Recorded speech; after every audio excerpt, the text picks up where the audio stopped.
কাল আর কাজে যাসনি, কাল তো তোর জন্মদিন, তাই কালকে আর তোকে কাজে যেতে হবে নি জানো। যা তা বলিনি তো মা, কাজে না গেলে মোর খাবো কি? এমনিতেই তো আধপেটা হয়ে থাকতে হয় নাকি? আচ্ছা তাই যা, গত 3 বছর ধরে তো তোর জন্মদিনটা পালন করতেই পারিনি, কিন্তু কালকে তুই কি খাবি বাবা? আরে তুমি ভেবনি মোর মাথায় এক খুঁটে বুদ্ধি আছে। কি? ওই তো কাল হোটেল বন্ধ হলে বেঁচে থাকা কয়েক পিস মাংস নিয়ে আসবো। ওই তো বোনের জন্য মেটে আর আমাদের জন্য 1 পিস করে।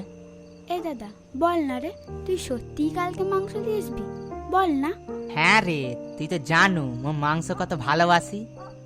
আচ্ছা তাই আনবে।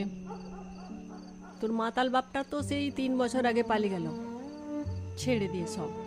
তোর জন্মদিনটাও ভালো করে পালন করতে পারলাম নি, যত দায় পড়লো তোর ঘাড়েই এসে। ছাড়ো তো, খেয়ে লাও জলদি, যা হবে ভালোই হবে।